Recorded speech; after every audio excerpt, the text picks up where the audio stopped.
I argued. I would corner up in the bathroom. I remember my partner sitting with me on the floor for an hour and a half in the bathroom because I isolated myself after an argument because I thought that he was just going to leave. And it was really, he was so supportive, and he understood what I was coming from and going in. And welcome back to Talking About the Taboo. Today, we're shining a spotlight on an incredible initiative that is changing the way we think about research and healing and community as a whole. And today, we welcome B.R.I.D.G.E Buffalo. So they are obviously a Buffalo-owned initiative that stands for Building Black Relationships by Initiating Development, Growth, and Empowerment. An amazing group, and what an amazing initiative to have on the podcast. And honestly, this is Talking About the Taboo, and it's not talked about enough. B.R.I.D.G.E is a full-time initiative founded by 4 brilliant PhD students at the University at Buffalo, created to bridge the gap between research, community engagement, and real-world practice. They are rooted in equity and healing, and their work addresses some of the most pressing issues in Black communities.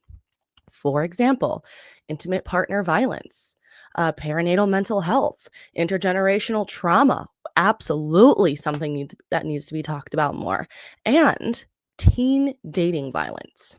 In just their first year, they've launched their very own podcast, developed an academic curriculum on domestic violence, yes, finally, and facilitated a trauma informed workshop, and they have multiple of them.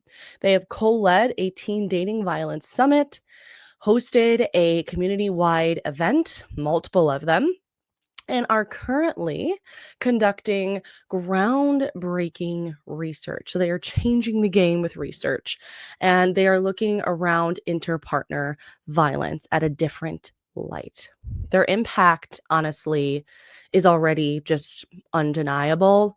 And, what makes B.R.I.D.G.E so powerful is that it doesn't stop at the scholarship. These women are using their knowledge and their lived experiences and voices to cultivate healing spaces and designing trainings and advocating for policies that truly do reflect the needs of Black individuals and families. And it is needed. And I'm really excited to have them on. So today we're going to be talking about the power of bridging research and resilience, right? Bouncing back through their voices. And each of them are going to share their insight and their why.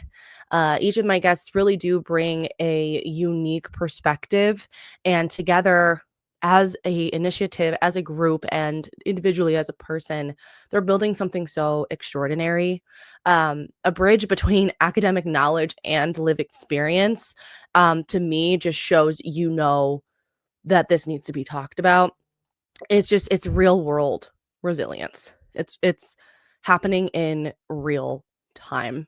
So I'm really excited to have them on. This is a definitely more serious topic, so I just wanted to put a trigger warning for you guys first. We are going to be talking about domestic violence, interpartner violence, specifically in Black communities. So if you're not comfortable hearing about that, please don't watch this podcast episode. There's plenty of more that talk about more of like the sexual stuff and more relationship related things rather than the domestic violence. But I wanted to bring this on here, not only because I feel like it needs to be talked about, but because I personally have lived experience. And this is my reason to present this podcast. And taboo doesn't just mean sex, it means taboo not talked about enough. So without further ado, stay tuned. I love you all.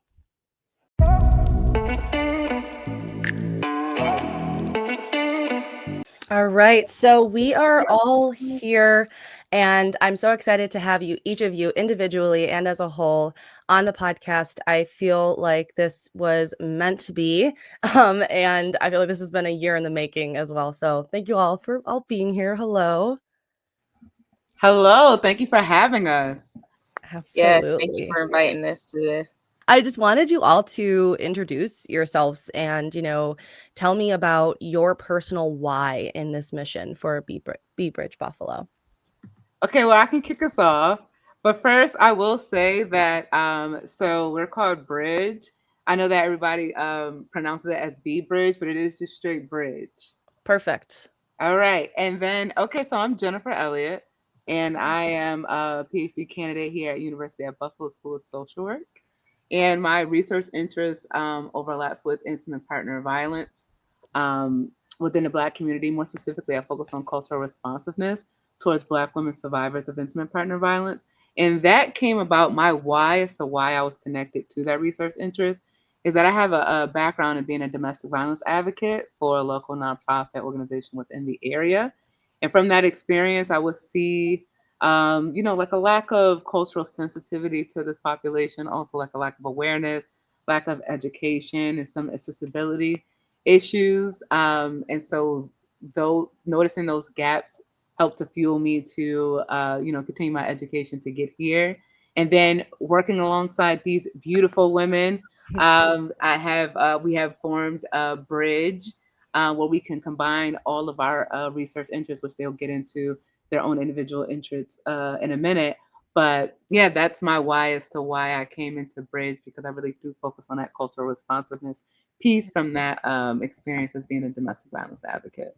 It's amazing. And the word bridge and how it's bridging each of your specialties and education, it's really clever. I like it. So my name is Vanity Jones. I'm a third year doctoral student at the University at Buffalo in the School of Social Work. And what I kind of bring to Bridge is really looking more at the after effects of domestic violence, intimate partner violence, and how that affects victims or survivors' romantic relationships post abuse, especially when we're looking at conflict resolution styles and things of that nature.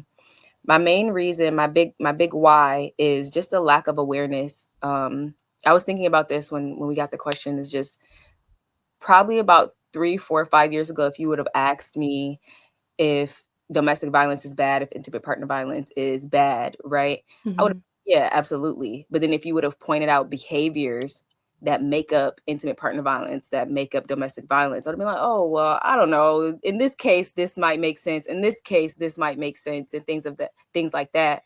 And I think we have a lot of that in the community, just a lack of awareness of what exactly domestic violence is. When we hear domestic violence, um, we think like, yeah, we don't want that to happen and things like that. But when we kind of talk about what domestic violence is and the behaviors, it kind of is like, oh, well, in this case, it might make sense for somebody to do XYZ. And so my big why is just because I think there's a lack of awareness. It's just not a lot of language for what domestic Mm. violence is or what it looks like. Yeah. What a good perspective to lay out as well. The language too. Not the cultural competence is a huge part of it, right? But then you can add on where is the dictionary to how to talk about it. It's a sensitive topic, but how can we really merge that topic to make sure all boundaries are not being crossed and they're being followed? So that's a great perspective. Hi, my name is Joyce. I am a PhD student here at the University at Buffalo in the Department of Global and Global Gender and Sexuality Studies. Sorry, it's quite long. So, I came to Bridge most especially because of my own personal experiences that I've seen with family, with especially women in my family. And so my area of concentration actually revolves around gender violence prevention. And that is everything violence prevention, whether in schools, whether in family, and whether it's in the community at large. And so when the opportunity came to join Bridge to talk about domestic violence awareness in the Black community, it came as like a strong thing that I really wanted to do. And so my why essentially is about building that kind of community that I wish I had, Yeah. especially one that is rooted in, care, in accountability, and also how community responds to it. So yeah. Amazing that, you have opportunity to be somebody that you needed. That's amazing, and that's similar to, what, like, a peer support is or an advocate is, and I feel like I consider all of you an advocate, for, interpartner violence, gender studies. Specifically, I really like, gender and sexuality studies, but unfortunately, it wasn't offered where I went, so I had to do psychology, and then I had to do independent research in sexual dysfunction, disorders. I did, what else did I do? I did, like, sex cells, things like that, kind of made it work, but they didn't offer it as a specific degree, which is annoying because it's needed. There's a lot that goes into gender studies, and it's just so I took little bits in classes. So that's awesome that they offer that. All right. Last but not least. Hi, hi, hi. So my name is Hey. Oge, and I am wrapping up a doctorate program in social work, and I practically research on also intimate partner violence, but I try to expand the frame of how we think about violence and how we think about survival of the violence. And that includes including children into the global discourse on intimate partner violence. And I think that's my why with Bridge, just to like not just talk about the issue because I really do not like talking about the issue and just Yeah. leaving it there. I like, you know, the progression from talking about the issue and then what can we do about it. And I think Bridge is the answer to what can we do. So we can create awareness, we can create simulations that could help people understand healthy relationship. We could create trainings for social workers, for nonprofit owners, for government agencies. So just having all of those things and having a platform to execute those things was like, okay, great, Bridge is Yeah. great, and I'm gonna be part of it. So yeah. I also appreciate your perspective specifically on just saying, I don't like talking about it sometimes, but it has to be talked about. And you're doing it in a framework, where it's, for better words, appropriate and felt good for you and didn't cross any of your boundaries, and making sure that it fits what you want. And I'm very impressed by how in each individual one of you have a mission here and it comes together. I'm curious though, how did you all meet and make this a whole thing? Like, how did this become a thing and when did it start? So we all are connected to Dr. Noelle Saintville, who is an associate professor here at UB, and she does a lot of her research on interpersonal violence and connecting it to the Black community. And so Dr. Noelle Saintville actually introduced Vanity and I when Vanity was considering enrolling into the doctoral program, while me and Oge were already in the cohort in our year one. So it was that introduction for Vanity and I, and also similarly with Joyce. Dr. Noelle Saintville connected me and Joyce when she found out that Joyce had a similar research interest as well. And so it's really rare for it's really rare for Black women to have a research interest within intimate partner violence focusing on the Black community. But it's extremely rare for doctoral students who identify as Black women to be in a program together or in overlapping programs together in the same institution, researching a similar topic or a same topic with different overlaying Yeah. features and factors. And so when we recognize this, we're like, we have to do something about this. Like, this is not a coincidence. And so we ended up having a meeting, which is hilarious, you all. We had a meeting in November 2023. So 2 years ago, we had our first meeting where we were like, look, we have all these research interests. What can we do to share our research interests and our research to the world?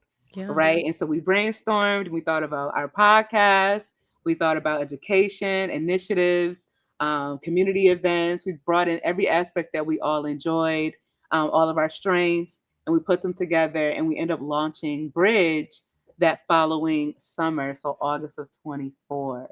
So it's just Wow. nice to like have that recollection of like where we started, how we started, and like all the work that we've done in the last 2 years. Like we have Yeah. been working with Erie County on teen dating violence awareness initiatives and simulations. We have hosted our own community event with Crisis Services, which is like Wow. the Crisis Rape Center of New York State. We've done a lot of work in a very short time frame while we're all students. Yeah. So still juggling that and doing our own research, and it's just been a phenomenal story to tell. So excited to always get that question. Yeah, and to listen to it. It's just absolutely impressive. You guys put your foot on the gas pedal and have not stopped since. Yeah, honestly, that's exactly what happened. And it's inspiring too because it's a bunch of women as a whole, the camaraderie and looking at yes, it's a sensitive topic, but looking at it from the lens specifically for the Black community and it's coming together to make this huge difference. And it's like happens so quickly but so perfectly aligned. And I love it. I'm so happy that I get to speak to you guys and I have follow you on Instagram, I'm seeing everything that you're doing and you really are making a monumental difference within a small frame of time. Well, thank you. I would like to think that we are, and especially because, the biggest thing for us is that we thought that a lot of our education was the education knowledge that was connected to intimate partner violence. We felt like a lot of that was gatekept within academia. So we were really, really hard focused on making sure that we took all of this information so that we can put it out to the public, but do it in a digestible way so that people can really Mhm. understand the depth of what's happening, why it's happening, and what they can do about it. Why do you think there's a reason why they were gatekeeping interpartner violence within like within school rather than presenting it more and talking about it more? I think that that's a bigger issue with academia as a whole in Mhm. relation to like research in general. So, Mhm. in academia, everyone does their research and they do share it within the academia community, right? And that's not to say that some people don't have partnerships with community partners and that they do share it, to some capacity. But we live Mhm. in an age of digital media, like social media, where we Mhm. have accessibility at our fingertips. So it's like more so like evolving on what that looks like to share and then making sure that we're sharing it amongst everyone. So I don't think that there's necessarily like a specific reason as to why, and anybody can jump in as to why it's specifically gate kept, but that it is. And so us just trying to really unlock that gate and Mhm. making sure that we're giving it to everyone, any and everyone through our different multiple platforms, such as our podcast, right? Such Mhm. as our Instagram and our Facebook and what that might look like for the public to be able to continue to pique their interest, right? Yeah. Digest that information and be able to have those conversations within their circles. So just piquing the interest and sparking that, having that ripple effect of, yeah, I've seen someone experience that because a lot of it, like Vanity mentioned, is truly like a lack of awareness. So Yeah. people might see intimate partner violence, but can't recognize that this is intimate partner violence. So just giving that information out so that we can again use that to combat intimate partner violence as a whole. Yeah. I would say that I agree with the lack of awareness. And what I would pull from that is it's kind of similar to individuals who's like, well, if you don't talk about sex, they're not going to do it. I don't no, that's not how it works. So I would kind of it's like, hey, like, and if we don't educate about it, they won't know like about that, and then like that won't exist. It's like avoiding it. And that's how I felt within school when we were talking about these types of topics and within sexual like education and everything, whether it be domestic violence, interpartner violence, sex, is a building block. Everything starts small and builds up. You with children, we're bringing children into the picture now too, right? They're a part of part of what's going on, and they play a part, but people want to avoid it as a way to fix it, and that's just not how it works. So I'm curious too, you were talking about like specific characteristics and, they don't know what interpartner violence is. Oh, that's not it. And they can't recognize it. What are those signs specifically within Black communities that are not being recognized? One is verbal and emotional abuse, right? And so what that would look like is calling somebody out of their names, hiding their keys when they're trying to leave, showing up at someone's house, someone's mom's house, showing up at someone's workplace environment and stuff like that. Like these are just some of the things, but um I think social media plays a huge part too, where sometimes things seems like one, they're the norm or they're romantic. Like if Mm, somebody is constantly texting you a million times, it's because they really care about you, they love you, or because they're really into you. That's why they're doing these things. But those can mm, be really big red flags, especially when you're busy or when you've asked somebody to not do these things, right? Or just showing up to your job with flowers, and that might look mm, like, oh, this is like such a kind thing to do. This is so nice to do. But when you don't want to talk to this person, or when you're not interested in this person, or you guys are not, whatever is happening, um, it's not always romantic. It can be mhm. kind of scary for somebody to know where you are working, know where your parents and your friends live, know where you're going to school. And I think some of these things are just kind of seen as normal, or one of the things that I would see, at least in like in my community and stuff, is if someone said something that was either inappropriate or just frustrating, and then they like someone respond like yes, then they needed to be slapped in the mouth, or yes, they needed to be hit, or yes, they needed to respond this way because this person shouldn't have said this thing, or this person shouldn't have did this thing. Whatever that might be, whether that's even cheating, whether that, or infidelity, whether that's saying like, I don't like this, or you guys are in an argument and maybe it got really heated. And so really just kind of like normalizing things when they escalate, especially.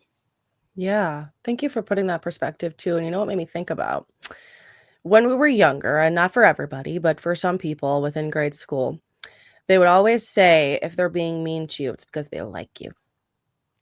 And that is a huge, huge issue for my generation, your generations, and all the generations too to come, because it still is a prevalent thing that is being said. And so that part is the most concerning because it starts when we are younger. What we see, you talk about within your mission too, like generational trauma. What is the kind of research that you guys have been able to really put together with generational trauma and how it really carries into adulthood? Yeah. So, oh wait, but one thing I wanted to add is that we also like to talk about the children piece, just so that we understand that our aim is to help contribute to bridging that gap and disrupting the intergenerational transmission of that trauma. And one way we can do that is to also help children, like help adolescents, help teens, right? And because there's something called social learning theory.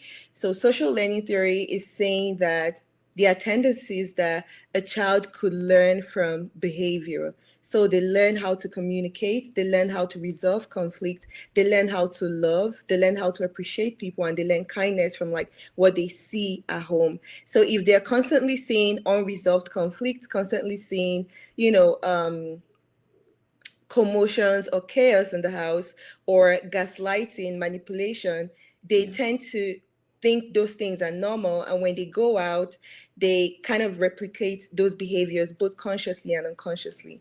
And Mhm. as Bridge, we're noting that there are different people or stakeholders within the community that can help, you know, mitigate this. And one of those people is clergy within the Black community, because we have notes and research have actually said that Black community and clergy have kind of like a really close relationship because of Black faith and religiosity. So we have a study ongoing where we are understanding how clergy respond to Black survivors who are help seeking for IPV, and just seeing how they respond.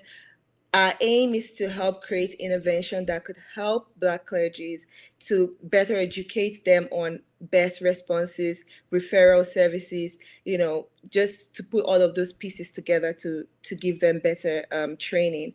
But also, Jen had also conducted a study on just trying to understand more within the Black community. I think that was like our first entrance to research and letting people know about, okay, this thing is happening in the Black community. How does social media help to Mm. promote some cultures of violence within the Black community for Black female. And I think Jen can throw more light on that. We did get like some really amazing findings that we've been disseminating in conferences. We've also used that to create simulations that we've been transmitting through some of the programs that we've had in the community. So we kind of like piece research into everything we've been Yeah, doing. you combine every research, everything makes sense for the next research. Can you talk a little bit about your findings and how social media really does play a role in that? I'm very curious what the findings were.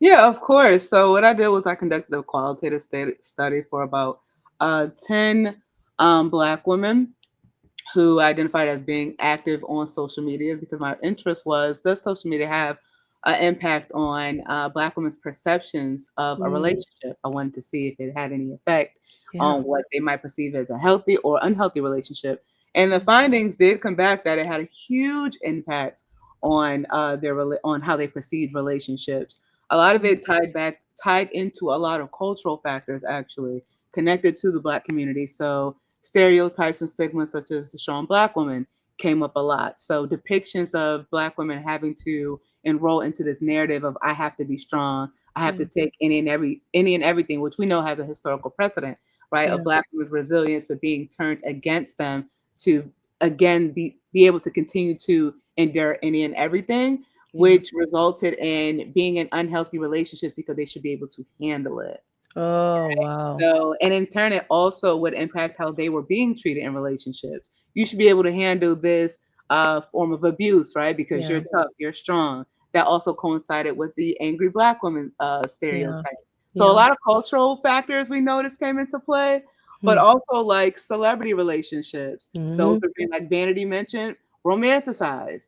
The whole, the huge couple that came up consistently was Krishan and Blueface. Yep. Extremely toxic couple on social media platforms who get so much attention. And So we much know that on attention. social media platforms, negative things or false things or Mhm. negative perpetuations travel faster and get more attention.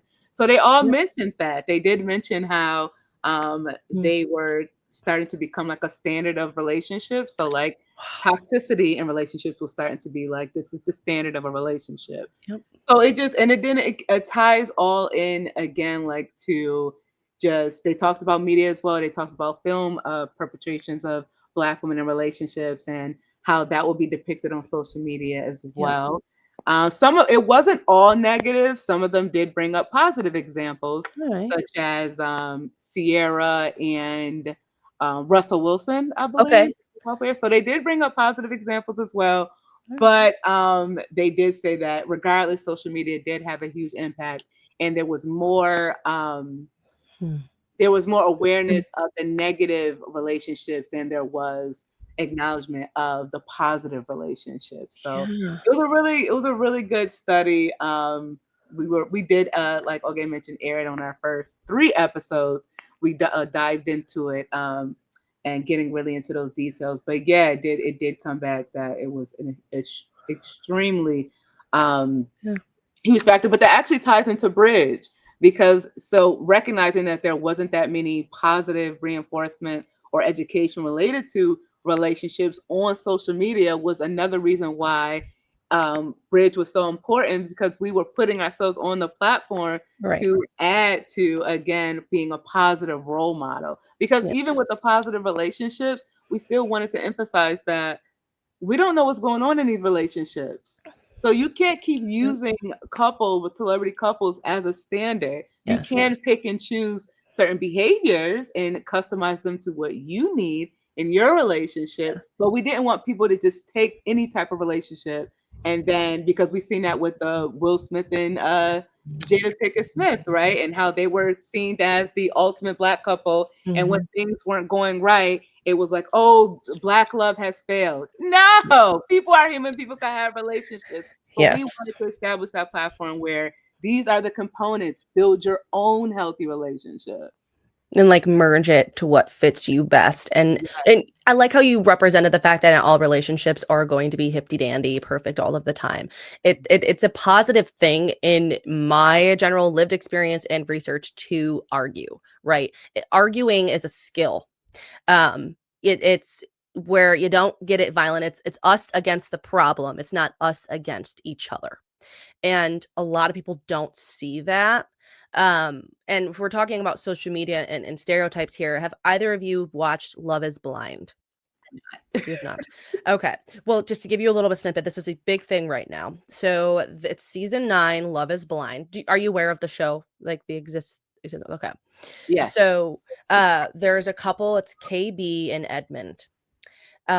So there was a reunion. It just happened on Wednesday. And, they obviously reality TV snips things, edits things, makes it look bad. And KB was so worried, and they showed this, that she was going to be portrayed the wrong way because she was so scared that she would fit into the stereotype of the angry Black woman. She was trying so hard, but they only clipped in things when she was angry at Edmund. Edmund has autism. So he definitely argued a little bit differently, couldn't really form sentences, and she would get a little frustrated, but she was a social worker, so she gave him like grace, and she really had calm conversations. And then she had a whole blowout.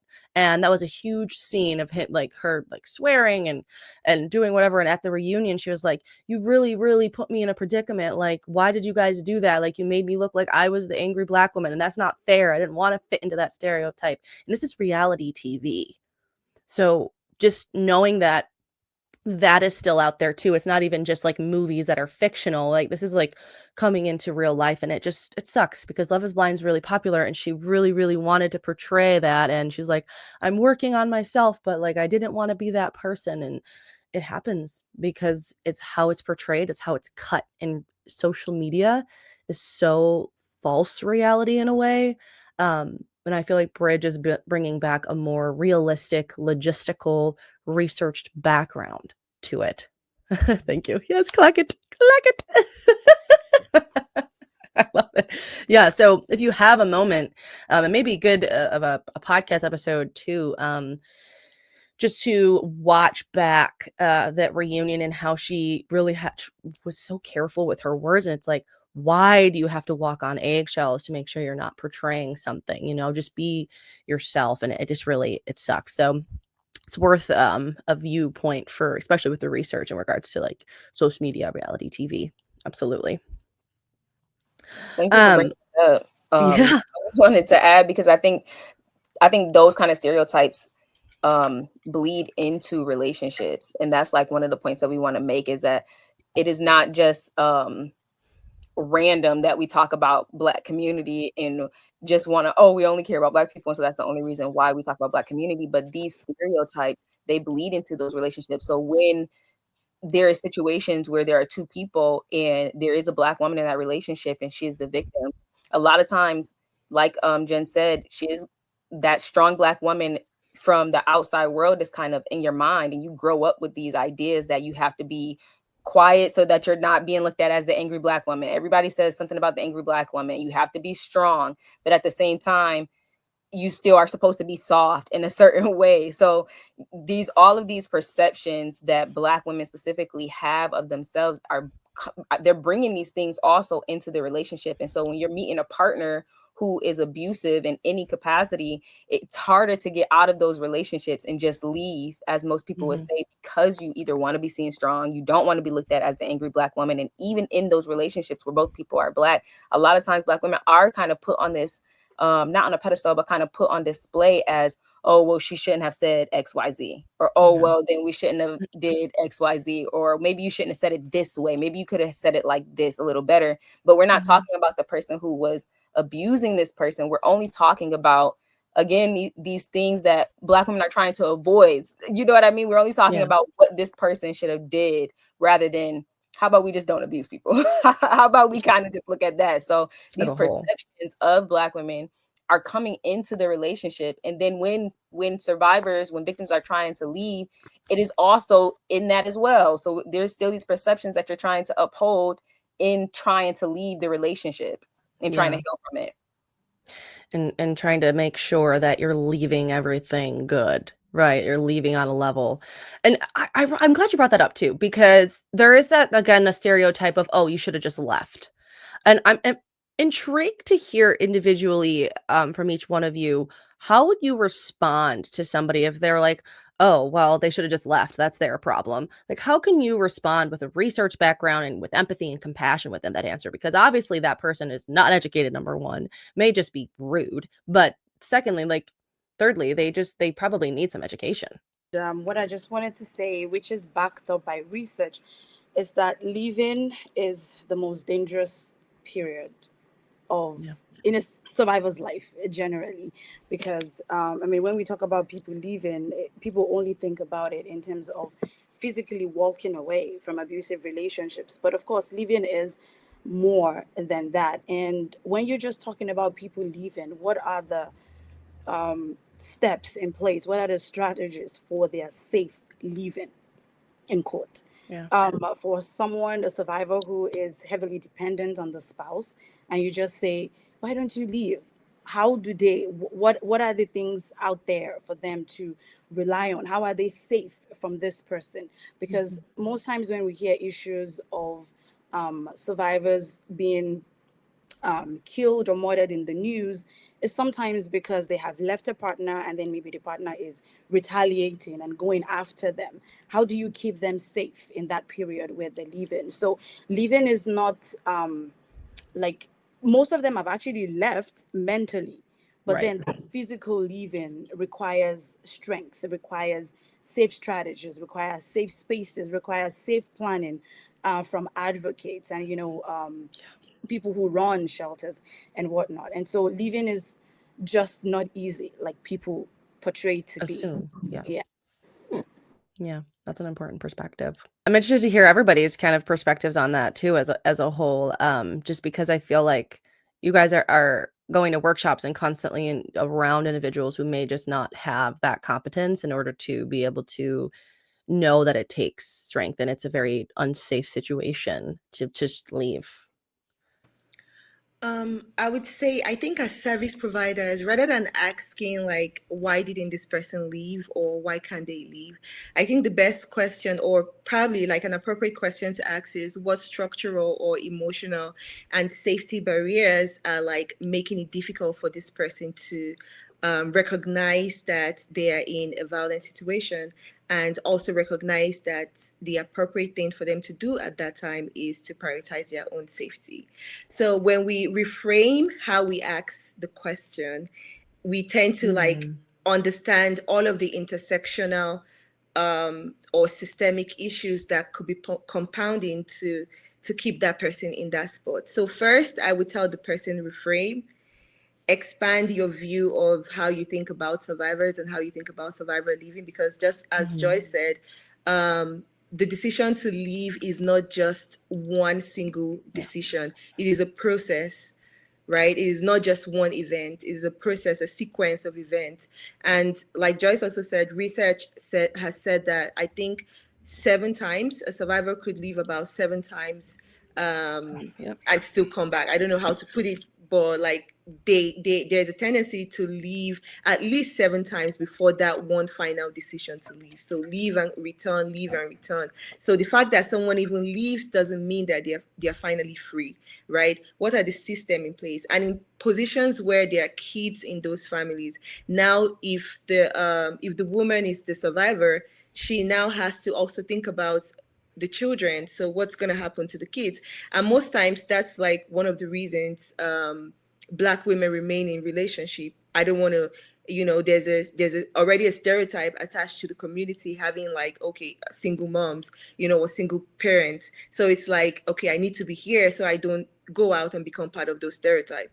So just Yeah. reframing the question and asking what are the systems that needs to be in place for this person's safety, and if those things are in place, would this person still leave? And if not, then psychoeducation would be the next thing to do if all of those things are in place. Yeah, absolutely. And I like the idea of rephrasing because it's not so much like, "What is wrong with you? Why would you say that?" It's more of, "Here, I'm offering this lovingly. I know you're probably coming from a space that isn't meant to come off as you are, but let's educate, let's reframe, let's rethink." And that's important. And I really appreciate you for kind of bringing that perspective in as well. That question itself is triggering every time I hear it. Mm, The rage that comes with it. yeah. Hmm. But similar to what Joyce and Oge have already mentioned, people need to Yeah. understand the complexity of intimate partner violence. There Yes. are so many factors that are stacked against individuals before they even enter relationships, right? So we talk about these high risk factors, race, gender, socioeconomic status. These all impact people's risk into even entering relationships that could be deemed as intimate partner violence. And Mhm. then those also impede people's ability to remove themselves from situations. But I also think it's important for us, and this is coming from my experience as a domestic violence advocate, is to recognize, again, I believe Ogie already mentioned it, the systemic factors for individuals to get like assistance, those Yeah. barriers are so massive and people don't understand that. The one thing that I always talk about, one of the biggest services that are offered for survivors of intimate partner violence is get an order protection, Yeah. right? Get an order protection that's going to clear everything up. First of all, that's not true. It False. depends on who the perpetrator or abuser is, right? Yeah. If they respect orders of protection or law, and if they don't, but let's say, for argument's sake, the order protection can be helpful in that situation. We have survivors go through that entire system who still have to plead their case that might not get an order protection, Yep. right? And even when they do beat all of these odds to get an order protection, it is not effective until it is served. So now you have another barrier of this individual needs, no one can serve this individual, right? So even you've already done all of the work that you could do, and you still can't get the protection that you have requested because of a systematic barrier that has nothing to do with you, Yep. right? So Yep. this is just one example of the complications.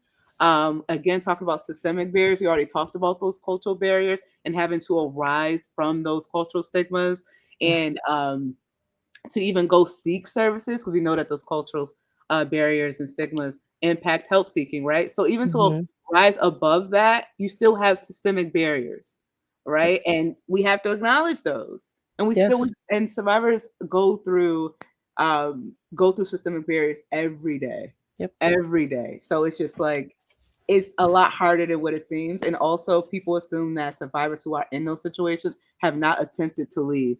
I have worked with so many survivors who have attempted to leave, the system failed them, and they had to go back literally for their own survival. As Olga mentioned, it takes an average of 7 cycles to break that DV relationship that's going Mhm. in and out of a relationship, in and out. But when it comes to those systemic barriers, it impedes it to even more cycles. I've had so many survivors recognize that they were in a situation, wanted to get out, attempted to get out, the system failed them, and then they had to go back. Yep.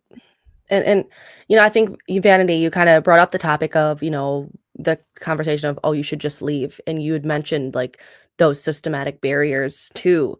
And each individual kind of brought up the fact that, okay, they've tried to leave. Now, a little bit of self-disclosure here. I am a survivor as well. And it literally, I looked up the statistics when I was doing my research. It took me 7 times exactly. And what sucks is, obviously, I have surrounded myself with other individual people who it's like a camaraderie who can make me feel supported, and we're kind of supporting each other here. And they're like, I just couldn't leave until I hated him. I just couldn't leave until I hated him. And in it, I was like, oh my God, same.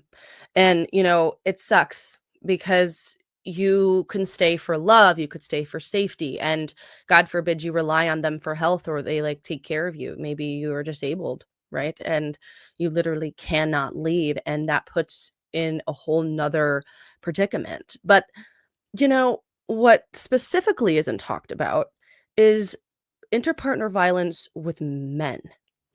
Can I hear a little bit if there's research or anything that you guys have known and been able to talk about in regards to that kind of double standard a little bit. I haven't done any specific, like any detailed Mhm. research on men, because I do Mhm. primarily look at Black women. Mhm. Um, but when doing an internship, I did do just a little bit of research on men in general and their Mhm. experiences. There isn't a lot, Yeah. so there isn't a lot, but it is something that we're kind of like looking at a little bit. At least their experiences, Yeah. if we can connect with them on that way, their experiences. But one of the things that I did find in both teen dating violence among boys and with men is emotional abuse being a very high, um, one of the like a high, Incentive to yeah, one of the high abuse categories in domestic violence, I guess, as well as just a couple of like really more perceptions, um, not wanting to be perceived as the abuser. And so yeah. someone would just kind of be like, I don't want to, if I have to hold this person down, Mhm. because they might be hitting me or whatever the case might be, it'll look like I'm the abuser, and they can always switch that. So not wanting to be perceived as the abuser in Mhm. those relationships, and also not recognizing, like feeling like, okay, well, I know that if I put my hands on this person, I can harm them. And Mhm. so I'm just going to accept that they do this to me because whatever, like almost again, like we talked about that norm, having the, Yeah. yeah, a norm of, okay, well, it happens, she's upset or he's upset, so it'll happen. um and yeah, so those are a couple of things that I saw. I don't do a bunch of research, especially not now on men, just Yeah. because I am working on Black women currently. But for the little that I did do, those were some of the things that I was seeing is, oh, they're upset, kind of more of just providing excuses for the perpetrator, um, of them being upset, not wanting to be perceived as the abuser when if it comes out, and also not wanting to be perceived as weak, not wanting to Yeah. be looked at as somebody who isn't a man, who isn't provider, who isn't strong, right? Yeah. So really just, yeah, a lot of perception and not wanting to be perceived a certain way, and then also believing that because of their strength they felt like it was kind of like, okay, oh well, this person is doing this thing, but it doesn't hurt, or it's not as bad as if I would do Yep. XYZ, so then it doesn't matter, so it's just normal because this person is upset. Yeah. That's exactly what I have seen and heard, and it's just upsetting because the research really isn't out there. Just like Vanity, our research is mainly based on women, but I think there was a particular time that I was really interested in researching gender violence against men, but unfortunately I couldn't go in depth because of some bureaucracies around that. Hmm. But some of the things that have been said, especially with the even with the limited research, is the fact that some cultural norms just prevent men from being, or some men actually, from saying, oh, I am or I was a victim of domestic violence, especially Hmm. because of the what the society teaches about being strong, about being in control. And so avoiding being a victim can kind of be seen as a form of weakness. And, it in societal views diminishes Mhm. the way by which men is seen. And unfortunately, there is also the fact that, will I be believed? Mm. So as much as there is that factor with women survivors, is also the same with men, because how will I tell a friend that I am being, hit by my wife, how, or by my spouse, or how will I say that I am a victim of sexual abuse in my own home?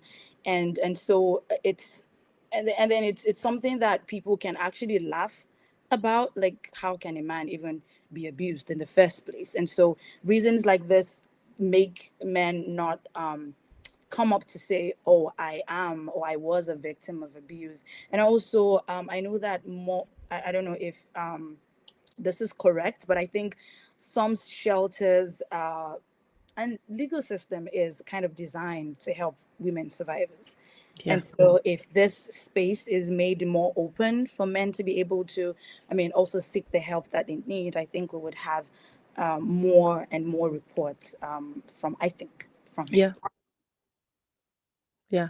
I would agree. I think I wanted to say that at Bridge, I mean, although we kind of like focus on women because I mean, that's our interest based off of some of the experiences we've had both lived and like um, career wise.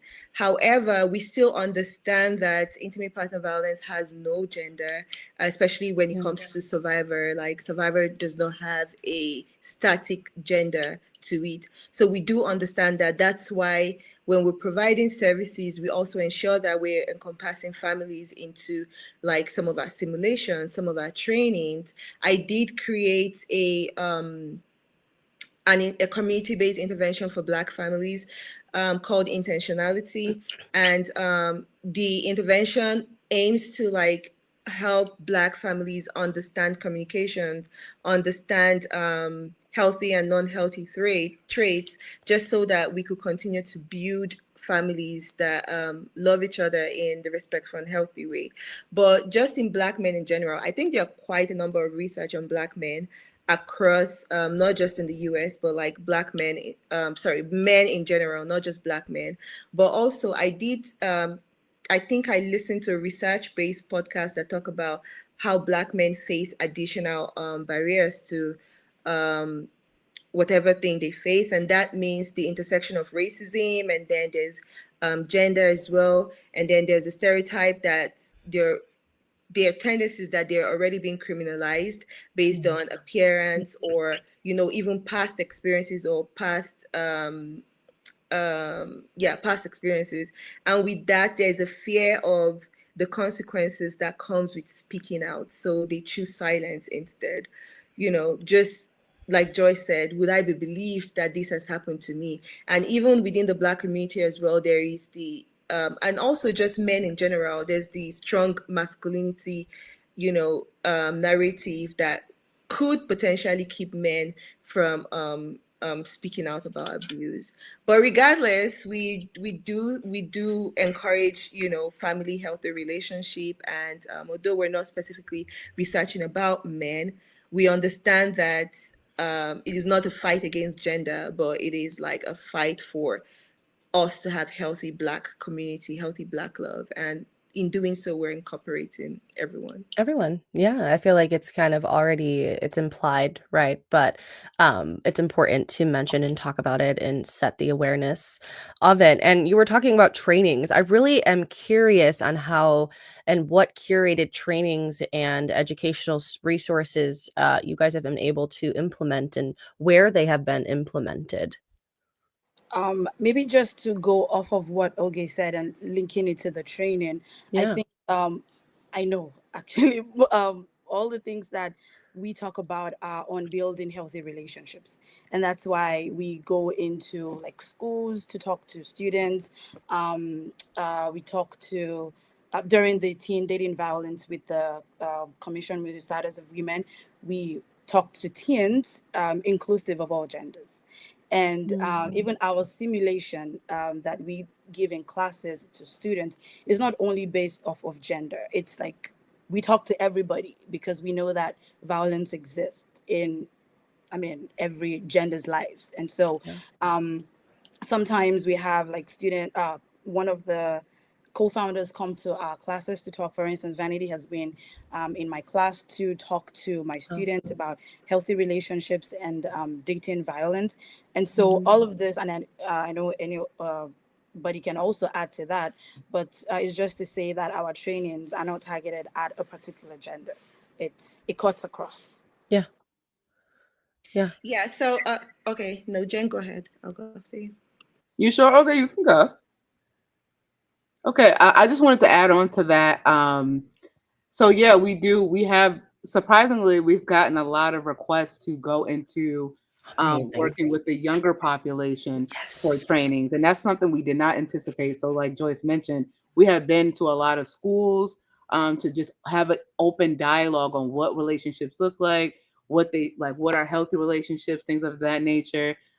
We've been to our organization GLIS. They had a Hmm. conference, so we did our simulation at GLIS. So our simulation essentially walks through a teenage couple that's in high school, and it goes through the different cycles of abuse. So we go through the different cycles and then have the students identify what's going on. What can we do?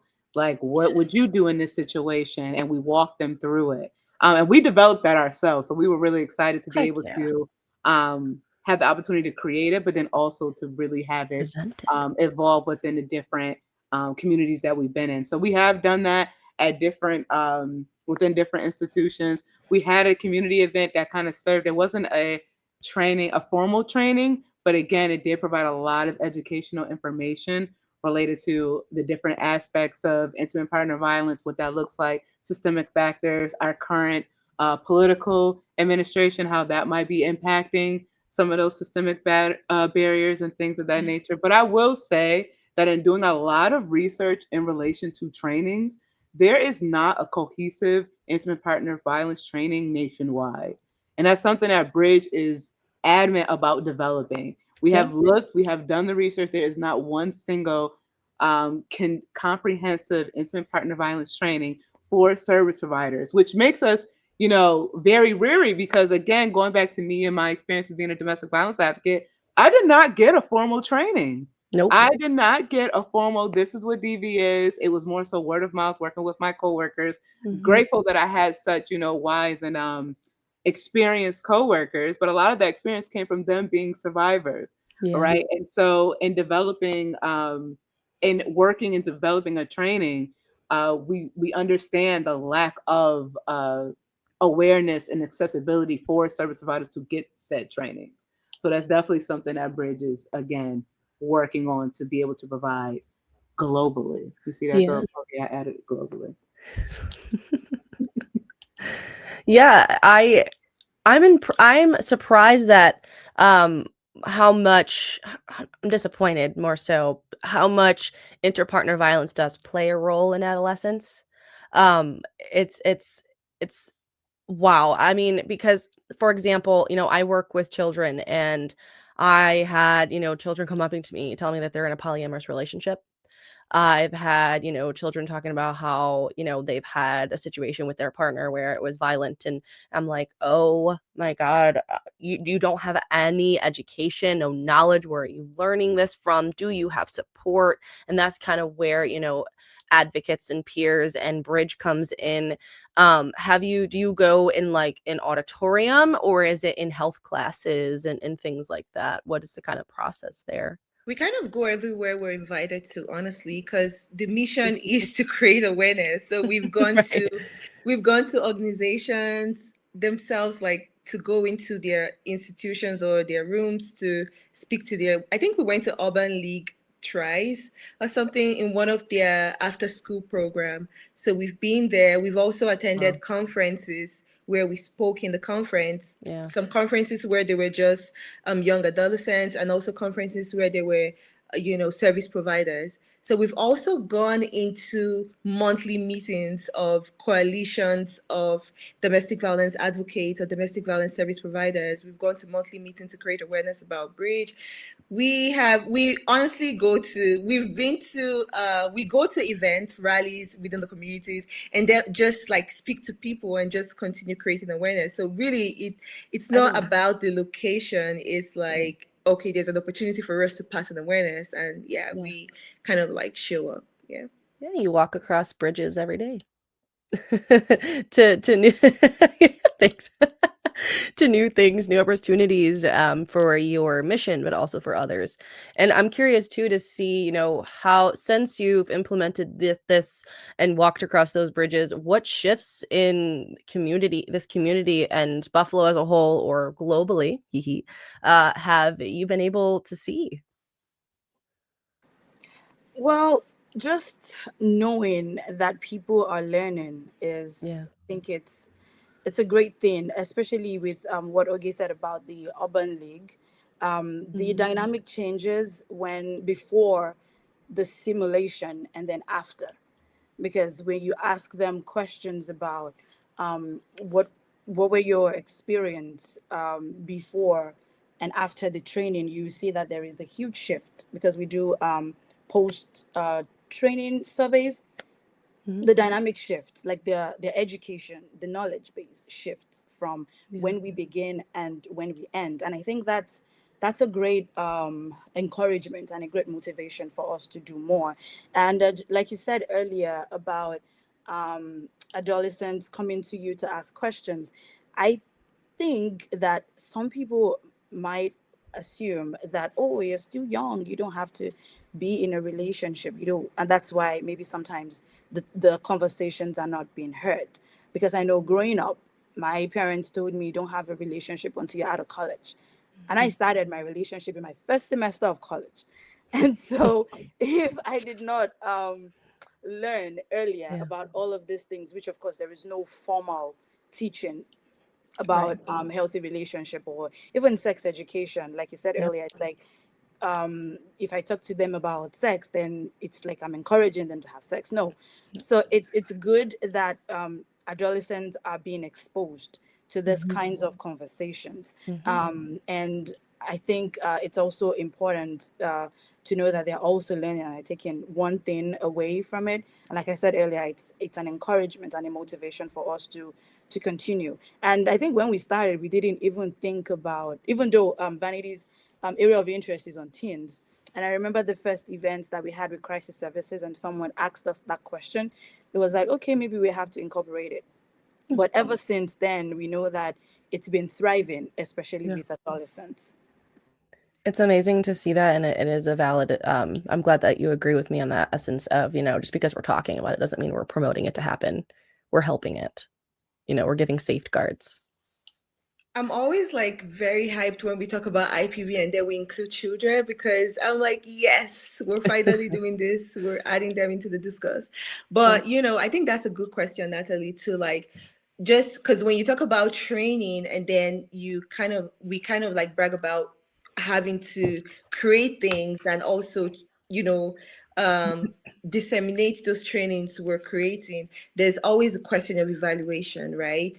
How are you testing the effectiveness of your creation or your Yeah. work? So yeah, and like Joy said, we do have pre and post tests that we designed to test knowledge, awareness, and skills. So we sometimes, when there's a chance for it, we often give a pre-survey to just understand where are these people, where they at knowledge wise, what they know about intimate partner violence, what they know about healthy relationship, what they know about red flags and signs, things like that. So we do give pre-test, and then after giving our training or whatever simulation we have, we then oftentimes give the post-test just to understand, have there been any shift? And we also recognize that it could be very immediate to get those shifts, but sometimes most oftentimes we do get like really good feedback on, oh, I didn't know stuff like this, I didn't know that was a red flag. Especially how we do our training, some of them are even in the music we listen to. I think we have a simulation on music where we Mm. like play a popular song that has like one or two underlying red flags in there, and just have people Interesting. identify what those red flags are. And also then we start a discussion about that. What do you think about that? Is it healthy? Do we see it on our everyday life? So just having all of those things, and then giving participants forms to fill, yeah, toxic or healthy, yeah, that's what it's called. And then giving participants a review to review how was this helpful for you. So that also helps us to improve on our programs, and also tailor the next one better, and Yeah. just overall improvement. I'm curious what songs, if you could think off the top of your head, that you present. Oh my gosh, there's so many. We got I'm thinking of the Rihanna Love on the Brain. SZA, Kill, is it, what is it? Kill Bill. Yeah, I might Um kill my ex. yeah, Let's Blurred get Lines, real. Robin Thicke, Oh my Huge Red God. Flag, Yeah, no consent in that. it's Okay. everywhere. I could Yeah, go I on. know. Literally, it says blurred lines. Blurred Like Lines is like the that's title. and Yeah. everyone's dancing and not looking at it. I feel like when I was younger too, I was like listening to Dr. Dre, not even knowing like what it's actually talking about too. We listen to it for the beat, but it's subconsciously being embedded Yeah. into us. And it's a very interesting. I think that there's a lot of research on the way music interacts subconsciously and consciously within interfamily systems and everything like that. So Yeah. Yeah, absolutely. And I'll add quickly, when we yeah. talk about impacts too, I think it's important for us to also highlight that we are also included in the Black community. And a lot of the impact that we've had, like, well, for me, the impact I've seen is with my family and friends. Like them Yeah. coming to the events and then walking away. I'm like, huh, Yeah. that did make sense what you said. And it didn't matter that I've been trying to, and I make this joke all the time. I've written papers and I've sent it to them like, hey, can you read this paper for me?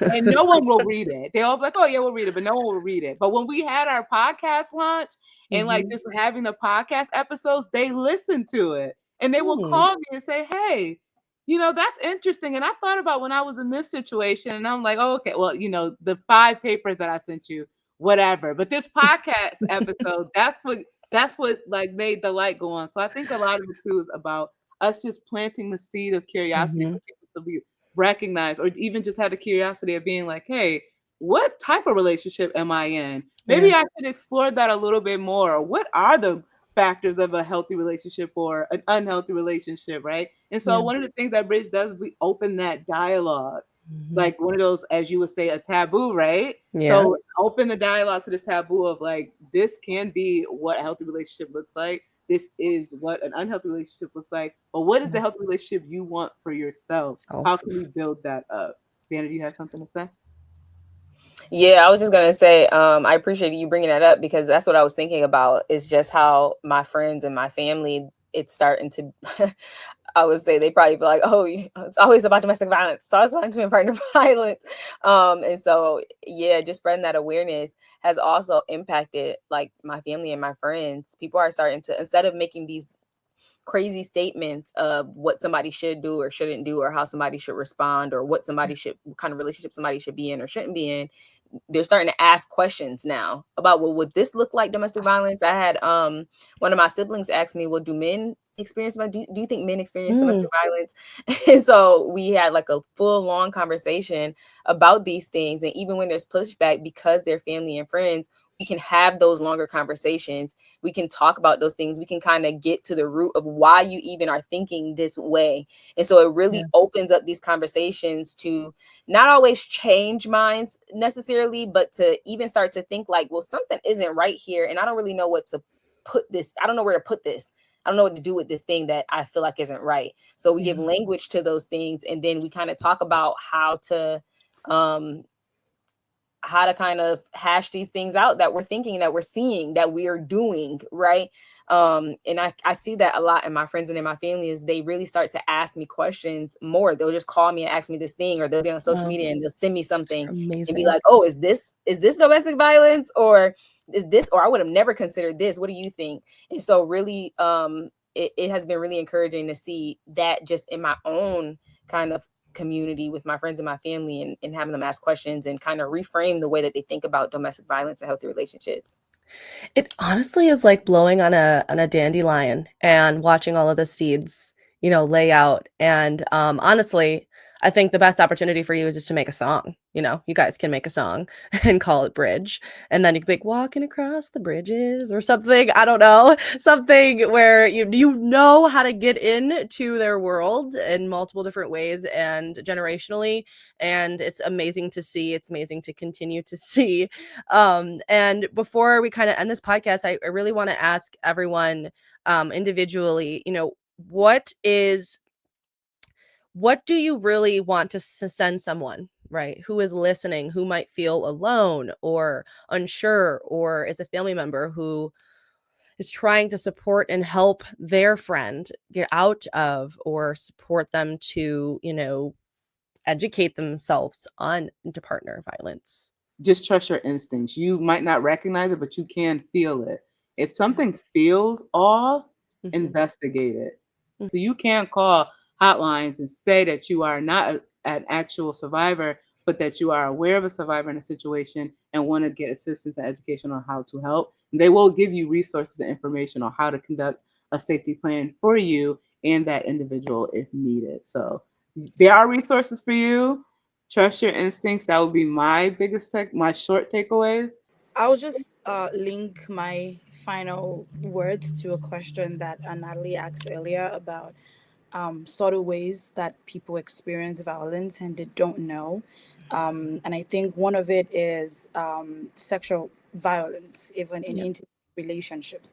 And one thing that I would just want people to know is that violence, whether sexual, psychological, emotional, physical, is not just a private issue. It touches every part of the community. It touches homes, it touches schools, and healing and prevention is definitely possible.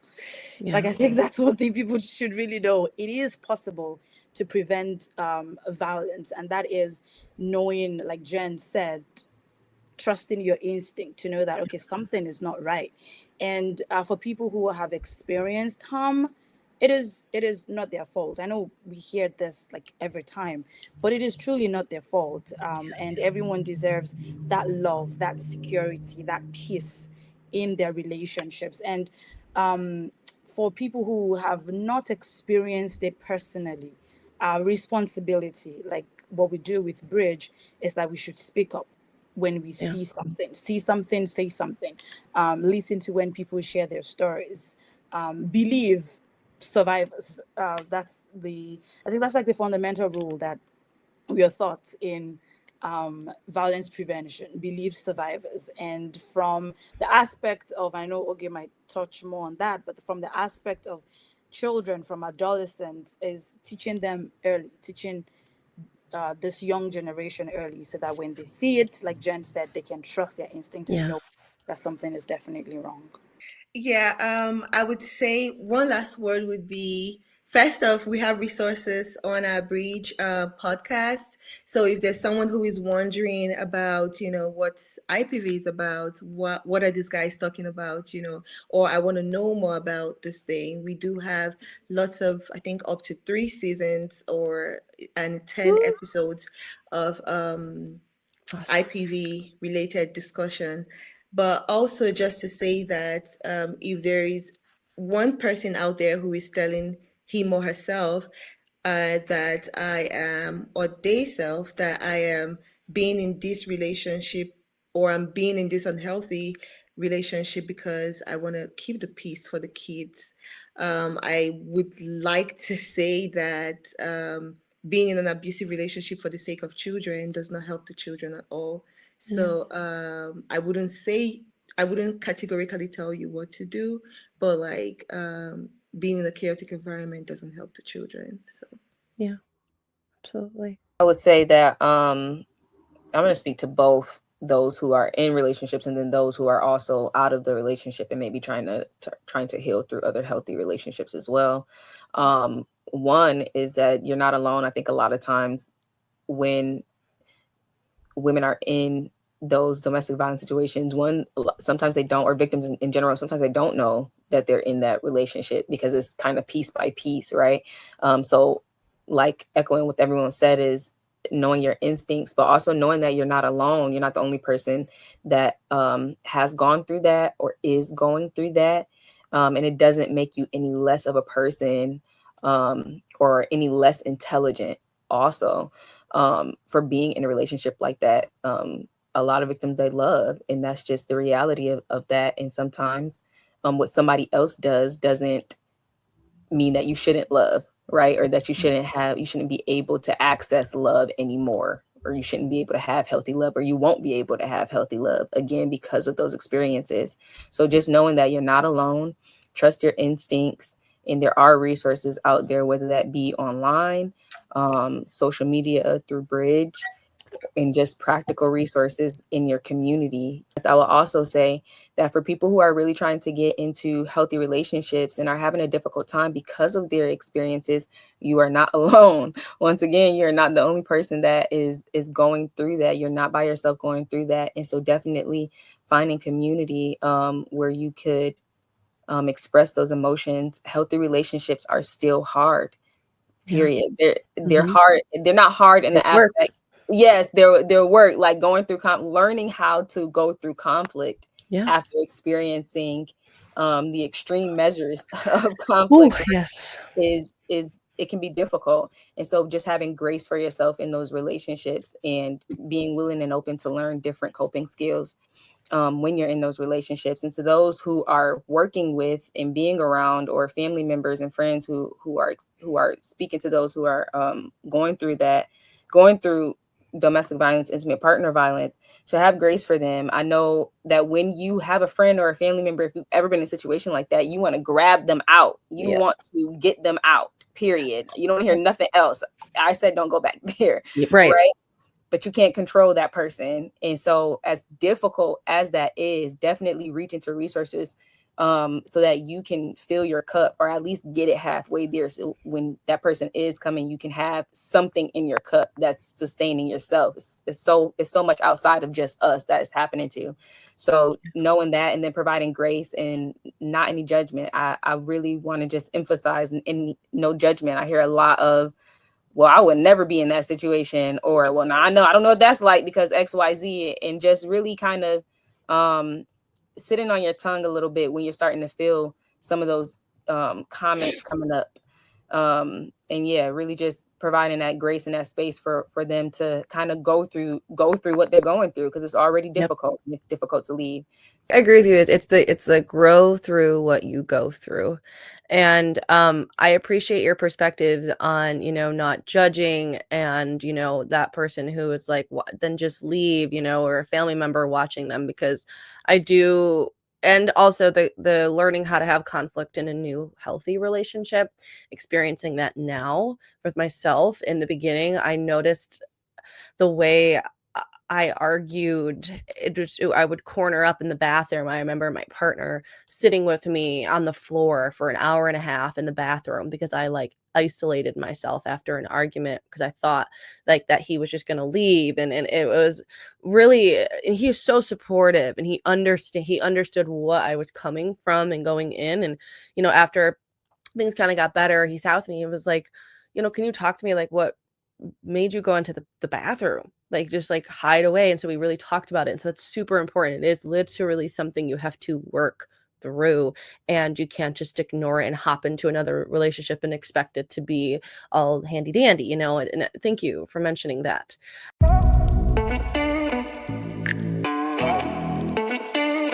All right, so we are Bridge, and for more information and resources, you can check out our social media handles. We are on Instagram, Bridge_Buffalo. We are on LinkedIn as Bridge Buffalo, and we are on Facebook as Bridge Buffalo. So please follow, like, share, and get into those resources that are offered. Today's conversation reminded me that healing is not only personal, but collective. Bridge Buffalo is honestly proving that research can live outside the walls of academia, and it can serve as a tool for empowerment, safety, and change. Just those tiny seeds that were planted. Look what it began. Look what it started. So if you are listening and you need support, know that you are not alone. If you or someone you know is experienced interpartner violence or domestic violence, you can reach out for help at any time. You can go to Bridge Buffalo, you can call or text me, but specifically, there is a national domestic violence hotline at 1-800-799-SAFE 7233, or thehotline.org. It's available 24/7 for confidential support in over 200 languages for individuals experiencing interpartner violence and survivors. Of course, there's barriers to every resource, as mentioned on the podcast. But honestly, you are not alone, and you have Bridge Buffalo to reach out. You have myself to reach out. And if you are looking for ways to get involved, please follow Bridge Buffalo and stay connected to their incredible work. Yes, today's conversation was more of a serious topic.